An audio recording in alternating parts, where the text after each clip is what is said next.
കുടുംബശ്രീയുടെ ഇന്നത്തെ എപ്പിസോഡിൽ അവൻ വന്നാൽ ഇനി എന്താവുമെന്നും പറഞ്ഞ് വിജയലക്ഷ്മി ആലോചിച്ചുകൊണ്ടിരിക്കുകയാണ്. അന്നേരം എന്താവാനാണ്, നീ പിടിച്ച പിടിയാലെ തന്നെ നിന്നോളണം എന്ന് പറയുകയാണ് അമ്മാവൻ. അന്നേരമാണ് ജോലിക്ക് പോയ ശേഷം രാജീവ് തിരികെ വീട്ടിലേക്ക് വരുന്നത്. രണ്ടുപേരെയും കണ്ടിട്ട് എന്താ രണ്ടാളും കൂടി വലിയ ആലോചന എന്ന് പറഞ്ഞിട്ട് ഞാനൊന്ന് ഫ്രഷ് ആയിട്ട് വരാം എന്നും പറഞ്ഞ് ശാരികയെന്നും വിളിച്ചുകൊണ്ട് അകത്തേക്ക് പോവുകയാണ് രാജീവ്. ഒരുപാട് തവണ ശാരികയെ ശാരി എന്നൊക്കെ വിളിച്ച് എല്ലായിടത്തും അന്വേഷിച്ച ശേഷം അമ്മയുടെയും അമ്മാവൻ്റെയും അടുത്തേക്ക് വരികയാണ് രാജീവ്. അന്നേരം അവൻ്റെ ഒരു ശാരി എന്നൊക്കെ പറഞ്ഞ് ഇഷ്ടമില്ലാതെ ഭാഷ കാണിക്കുന്നുണ്ട് വിജയലക്ഷ്മി. തുടർന്ന് രാജീവ് അവൾ എവിടെ പോയെന്ന് ചോദിക്കുമ്പോൾ അവൾ അവളുടെ വീട്ടിലേക്ക് പോയി എന്ന് വിജയലക്ഷ്മി പറയുന്നുണ്ട്. അന്നേരം എന്നോടൊന്നും പറഞ്ഞില്ലല്ലോ എന്ന് രാജീവ് പറയുമ്പോൾ വിജയലക്ഷ്മി പറയുകയാണ്, അവൾ പോയതൊന്നുമല്ല, ഞങ്ങൾ അവളെ കൊണ്ടുവിട്ടതാണ്. അന്നേരം രാജീവ് കാര്യം തിരക്കുമ്പോൾ കാര്യമൊക്കെ പറഞ്ഞാലേ ആൾക്കാർ മൂക്കത്ത് വിരൽ വയ്ക്കും എന്നും പറഞ്ഞ് വിജയലക്ഷ്മി അങ്ങ് അകത്തേക്ക് പോകാൻ തുടങ്ങുന്നു. തുടർന്ന് വിജയലക്ഷ്മി പിടിച്ചു നിർത്തിയിട്ട് രാജീവ് ചോദിക്കുകയാണ്, അമ്മ ആദ്യം കാര്യം എന്താണെന്ന് പറയേ, എന്നിട്ട് പറയാം മൂക്കത്ത് വിരൽ വയ്ക്കണോ വയ്ക്കണ്ടയോ എന്നൊക്കെ. അന്നേരം വിജയലക്ഷ്മി പറയുകയാണ്, അവളിവിടെ 30 പവൻ കൊണ്ടുവന്നില്ലേ, അത് മുഴുവൻ മുക്കാണെന്ന്. അന്നേരം മുക്കോ എന്ന് ചോദിക്കുകയാണ് രാജീവ്. അതെ, മുക്ക് തന്നെയാണ്, അതുകൊണ്ടാണ് ഞാൻ അവളെ കൊണ്ടുവിട്ടത്. അന്നേരം രാജീവ് ചോദിക്കുകയാണ്, അതിനിപ്പോൾ എന്താ? അന്നേരം വിജയലക്ഷ്മി ചോദിക്കുകയാണ്, അതിനിപ്പോൾ എന്താണെന്നോ, നിന്റെ അമ്മ ഇതുപോലെ ഇത്രയും കാലം മുമ്പൊന്നും ഇതുവരെ മാനം കെട്ടിട്ടില്ല.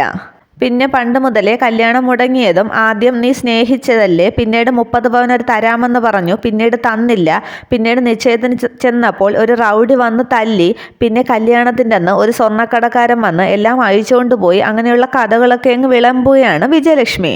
തുടർന്ന് നീ ഒളിച്ചൊരു കല്യാണം കഴിച്ചു, തുടർന്ന് ഹോം നേഴ്സായി അവളെ ഇങ്ങോട്ട് കൊണ്ടുവന്നു. അപ്പോഴും അവരുടെ കയ്യിൽ സ്വർണ്ണമില്ലായിരുന്നു. അതൊക്കെ ഞാൻ കണ്ടുപിടിച്ചപ്പോൾ 30 പവൻ്റെ മുക്കുമായിട്ട് അവർ വന്നിരിക്കുന്നു. ഇനി ഇതൊന്നും നടക്കില്ല, അവളെ നിനക്ക് വേണ്ട എന്നൊക്കെ പറയുകയാണ് വിജയലക്ഷ്മി. എവിടെ സ്വർണം എവിടെയെന്ന് വിജയലക്ഷ്മി ചോദിക്കുമ്പോൾ ആകെ ദേഷ്യപ്പെട്ട് രാജീവ് പറയുകയാണ്, ഒന്ന് നിർത്തുന്നുണ്ടോ, എപ്പോഴും സ്വർണം സ്വർണം. അന്ത്യശ്വാസം വലിക്കാനായിട്ട് കിടക്കുമ്പോൾ ഒരു തുള്ളി വെള്ളത്തിന് പകരം 1 ഗ്രാം സ്വർണ്ണമെടുത്ത് അങ്ങോട്ട് അകത്തോട്ടിട്ട് തന്നാൽ മതിയോ? അന്നേരം അമ്മാവൻ പറയുകയാണ്, ഇന്ന് നിന്റെ അമ്മയുടെ കഴുത്തിൽ നിന്നും ഒരു കള്ളൻ മാല പൊട്ടിച്ചുകൊണ്ട് പോയി, അത് സ്വർണ്ണമല്ല എന്ന് തിരിച്ചറിഞ്ഞപ്പോൾ കൊണ്ടുവന്ന് നിന്റെ അമ്മയുടെ മുഖത്തേക്ക് എറിഞ്ഞിട്ട് പോയി എന്നൊക്കെ അമ്മാവൻ പറയുന്നുണ്ട്. അന്നേരം രാജീവ് പറയുകയാണ്, എപ്പോഴും സ്വർണം സ്വർണം എന്നും പറഞ്ഞാൽ ഇരുന്നാൽ മതി, സ്വർണ്ണത്തേക്കാൾ വില സ്നേഹത്തിനാണ്.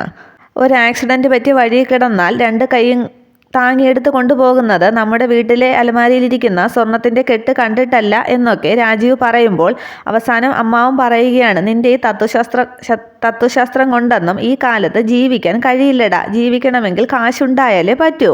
തുടർന്ന് രാജീവ് പറയുകയാണ്, എൻ്റെ തത്വശാസ്ത്രം ഇത് തന്നെയാണ്, പിന്നെ നിങ്ങളൊക്കെ പറയുന്നത് കേട്ട് ഞാനൊരു കോമാളിയായിട്ട് അങ്ങ് നിന്ന് തന്നതാണ്.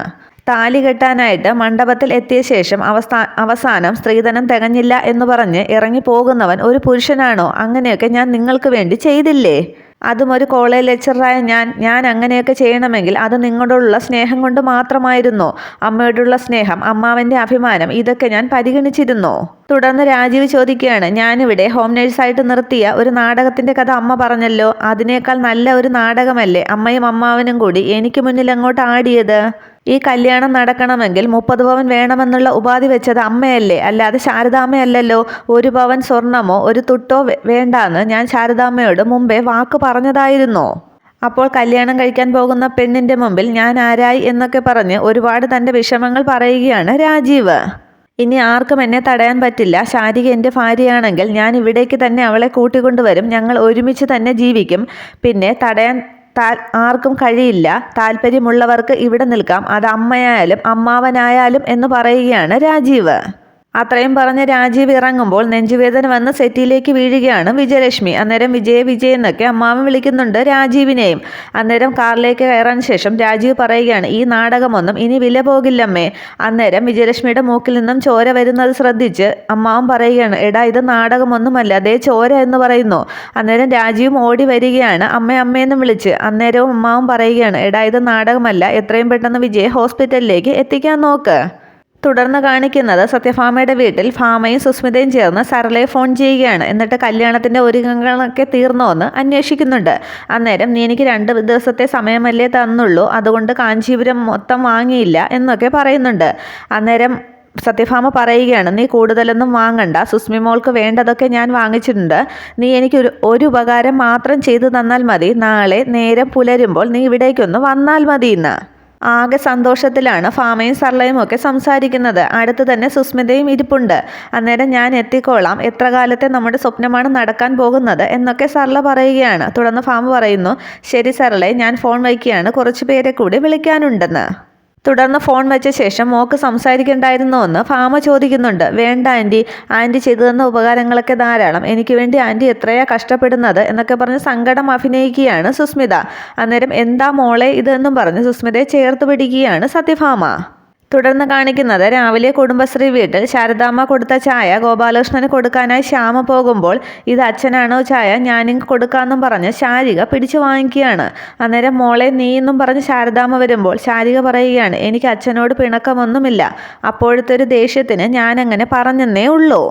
എന്നിട്ട് സങ്കടത്തോടെ ശാരിക പറയുകയാണ്, ഇന്നലെ എല്ലാവരുടെയും മുമ്പിൽ വെച്ചുണ്ടായ അപമാനത്താലാണ് ഞാനങ്ങനെ പറഞ്ഞത്. അന്നേരം ചോദിക്കാനും പറയാനും ഒരച്ഛനുണ്ടായിരുന്നെങ്കിൽ എനിക്കങ്ങനെയൊന്നും സംഭവിക്കില്ലായിരുന്നല്ലോ എന്നൊക്കെ ആലോചിച്ച് എൻ്റെ മനസ്സ് നീറുന്നുണ്ടായിരുന്നു. അതുകൊണ്ടാണ് ഞാൻ അങ്ങനെയൊക്കെ പെരുമാറിയത് എന്നൊക്കെ ശാരിക പറയുന്നുണ്ട്. അച്ഛനോട് എനിക്ക് സ്നേഹം മാത്രമേ ഉള്ളൂ. എൻ്റെ വാക്കുകൾ എന്തെങ്കിലും അച്ഛനെ മുറിവേൽപ്പിച്ചിട്ടുണ്ടെങ്കിൽ എനിക്ക് മാപ്പ് പറയണം. ഞാൻ ചായ കൊണ്ടുപോയി കൊടുക്കാം എന്ന് പറഞ്ഞ് റൂമിനകത്തേക്ക് പോവുകയാണ് ശാരിക. ശാരിക പോയ ശേഷം ശാരദാമ്മ പറയുകയാണ്, അവളുടെ മനസ്സ് ഇത്രയൊക്കെ അല്ലേ ഉള്ളൂ മോളെ, അവൾക്ക് ആരോടും അങ്ങനെ പിണങ്ങിയിരിക്കാനൊന്നും സാധിക്കില്ല എന്നുമൊക്കെ പറഞ്ഞ് മറ്റു ജോലികളിലേക്ക് പോവുകയാണ് ശാരദാമ്മ. തുടർന്ന് ശാരിക റൂമിലേക്ക് ചെല്ലുമ്പോൾ ഗോപാലകൃഷ്ണനെ അവിടെ എങ്ങും കാണുന്നില്ല. നേരം വെളുക്കുന്നതിന് മുമ്പേ അച്ഛനത് എവിടെ പോയി എന്നും പറഞ്ഞ് റൂമിലേക്ക് അന്വേഷിക്കുന്നുണ്ട് ശാരിക. തുടർന്ന് ചായ അവിടെ വെച്ച ശേഷം അവിടെ ഇരിക്കുന്ന ഒരു പേപ്പർ ശ്രദ്ധിക്കുകയാണ്. തുടർന്ന് അതെടുത്ത് വായിക്കുമ്പോൾ അത് ശാരികയ്ക്ക് ഗോപാലകൃഷ്ണൻ എഴുതി വച്ചിട്ടുള്ളതായിരുന്നു. എൻ്റെ മോൾ ശാരികയ്ക്ക്, മോൾ ഇന്നലെ പറഞ്ഞതെല്ലാം 100% ശരിയാണ്. മുമ്പൊക്കെ പറഞ്ഞിട്ടുള്ളതുപോലെ നിങ്ങളോടൊക്കെ മാപ്പ് ചോദിക്കാനുള്ള അവകാശം പോലും അച്ഛനില്ല. ചെയ്തു കൂട്ടിയതൊക്കെ സംഭവിച്ചു പോയതാണ്. പക്ഷെ ചെയ്തതിനൊക്കെ എനിക്കിപ്പോൾ ശിക്ഷ ലഭിച്ചുകൊണ്ടിരിക്കുകയാണ്. നിങ്ങളുടെ ജീവൻ ഇല്ലാതാക്കിയ എന്നോട് 2 തവണയാണ് നിങ്ങൾ എൻ്റെ ജീവിതം രക്ഷിച്ചു തന്നത്. മോളോട് എനിക്ക് പരിഭവവും പരാതിയും ഒന്നുമില്ല എന്നൊക്കെ പറഞ്ഞുള്ള ഗോപാലകൃഷ്ണൻ്റെ ഒരു മാപ്പ് പറച്ചിൽ കത്തായിരുന്നു അതിലെഴുതി വച്ചിരുന്നത്. ആരോടും പരിഭവവും പരാതിയും ഒന്നുമില്ലാതെ ഈ അച്ഛൻ പോകുന്നു. ഈ ലോകത്തിൻ്റെ ഏതെങ്കിലും ഒരു കോണിൽ അച്ഛനുണ്ടാകും. അവിടെ ഇരുന്ന് എൻ്റെ മക്കളുടെ നല്ല ജീവന് വേണ്ടി പ്രാർത്ഥിക്കാം എന്നൊക്കെ അതിൽ ഗോപാലകൃഷ്ണൻ എഴുതിയിരുന്നു. തുടർന്ന് ആ ലെറ്ററുമായി ശാരിക പുറത്തേക്ക് ഇറങ്ങുമ്പോൾ അച്ഛൻ എവിടെയെന്നും പറഞ്ഞ് ചെല്ലുകയാണ് ശാരദാമ്മ. ഇവിടെയും ഈ ശാരിക തോറ്റുപോയി അമ്മയെന്നും പറഞ്ഞ് ലെറ്റർ ശാരദാമ്മയുടെ കയ്യിൽ ഏൽപ്പിച്ചിട്ട് അവിടെ നിന്നും പോവുകയാണ് ശാരിക. തുടർന്ന് ലെറ്റർ വായിക്കുന്ന ശാരദാമ്മയും ശ്യാമയും ആകെ സങ്കടപ്പെട്ട് നിൽക്കുകയാണ്. അന്നേരവും കരയുന്ന ശാരിക തലേ ദിവസം അച്ഛനോട് പറഞ്ഞ കാര്യങ്ങളൊക്കെ ഓർത്ത് വീണ്ടും സങ്കടപ്പെട്ട് നിൽക്കുന്നു. തുടർന്ന് കാണിക്കുന്നത് അമ്മയെ ഹോസ്പിറ്റലിൽ കൊണ്ടുപോയിട്ട് രാജീവ് തിരികെ വരികയാണ്. അന്നേരം അമ്മാവൻ ഓടിച്ചെന്ന് വിശേഷങ്ങൾ തിരക്കുന്നുണ്ട്. അന്നേരം ICUവിലാണ്. 24 മണിക്കൂർ കഴിഞ്ഞ് എന്തെങ്കിലും പറയാൻ പറ്റൂ എന്നൊക്കെ രാജീവ് പറയുന്നുണ്ട്. അപ്പോൾ ആകെ കുഴപ്പമാണല്ലോ, പിന്നെ നീ എന്തിനാ ഇങ്ങോട്ടൊന്ന് പോന്നതെന്ന് അമ്മാവൻ ചോദിക്കുന്നുണ്ട്. അന്നേരം രാജീവ് പറയുകയാണ്, നമ്മളവിടെ നിന്നിട്ട് ഒരു കാര്യവുമില്ല, ആരെയും കാണാൻ പോലും അവർ സമ്മതിക്കില്ല. ക്യാഷ് അടച്ചു കഴിഞ്ഞാൽ അവർ തന്നെ എല്ലാ കാര്യങ്ങളും ചെയ്തോളുമെന്ന്. അന്നേരം ആരെങ്കിലും അവിടെ വേണ്ടേന്ന് അമ്മാവൻ തിരക്കുന്നുണ്ട്. അന്നേരം രാജീവ് പറയുകയാണ്, ഈ വെപ്രാളം കാണിക്കുന്നത് കൊണ്ടാണ് ഇന്നലെ തന്നെ ഞാൻ അമ്മാവനെ ഇവിടത്തേക്ക് പറഞ്ഞു വിട്ടത്. അമ്മാവൻ കൂടി ഈ സമയത്ത് വീണാൽ അതൊക്കെ താങ്ങാനായിട്ട് ഈ രാജീവിനെ കൊണ്ട് പറ്റില്ല. ഫ്രഷ് ആയിട്ട് എനിക്ക് ഒരിടം വരെ പോകാനുണ്ടെന്ന് രാജീവ് പറയുന്നു. അന്നേരം നീ എവിടേക്കാണ് പോകുന്നതെന്ന് അമ്മാവൻ തിരക്കുമ്പോൾ ശാരികയെ കൂട്ടിക്കൊണ്ടുവരാനെന്ന് രാജീവ് പറയുന്നു. അന്നേരം ഈ സമയത്ത് ശാരികയോ എന്നൊക്കെ പറഞ്ഞ് ഉറക്കെ അലറുകയാണ് അമ്മാവൻ. അത് കേട്ട് രാജീവ് പറയുകയാണ്, ഈ സമയത്താണ് അവളുടെ സഹായം വേണ്ടത്. അപ്പോൾ പിന്നെ ആ ഹോസ്പിറ്റലിലെ നഴ്സുമാരാരെങ്കിലും അവളെ പോലെ പെരുമാറാൻ പറ്റുമോ? അവൾ ഇവിടെ ഉണ്ടായിരുന്ന സമയത്ത് ഒരുപോലെ കണ്ണടയ്ക്കാതെ അമ്മയെ നന്നായിട്ട് നോക്കിയിട്ടുണ്ട്. അതൊന്നും കാണാൻ എൻ്റെ അമ്മയ്ക്കും അമ്മാവനും കണ്ണുണ്ടായിരുന്നില്ല. അന്ന് 3 മഞ്ചാടി സ്വർണത്തിൻ്റെ കണക്കും പറഞ്ഞ് അവളെ അവളുടെ വീട്ടിലേക്ക് കൊണ്ടുവിട്ടു. അതൊക്കെ മനസ്സിലാക്കാൻ വേണ്ടിയായിരിക്കും ഇപ്പോൾ ഇങ്ങനൊരു അവസ്ഥ ഉണ്ടായത്. അതൊക്കെ ശരി തന്നെയാണ്, പക്ഷേ അമ്മാവൻ പറയുമ്പോൾ കൈയുയർത്തി രാജീവ് പറയുകയാണ്, അവളെ കൂട്ടിക്കൊണ്ടുവരും എന്നുള്ളത് എൻ്റെ തീരുമാനം തന്നെയാണ്. ആരും എന്നെ തടയാനായിട്ട് നോക്കണ്ട. ആ സമയത്താണ് രാജീവിനെ ഡോക്ടർ ഫോൺ ചെയ്യുന്നത്. അമ്മയെ ചികിത്സിക്കുന്ന ഡോക്ടറാണ് എന്ന് പറഞ്ഞ് ഫോൺ എടുക്കുകയാണ് രാജീവ്. ഫോൺ എടുക്കുന്ന രാജീവ് ആകെ അങ്ങ് പരിഭ്രമിക്കുന്നുണ്ട്. തുടർന്ന് അമ്മാവനും അത് നോക്കി നിൽക്കുകയാണ്. ഇത്രയുമാണ് നാളത്തെ പുതിയ എപ്പിസോഡ്. Okay, thank you.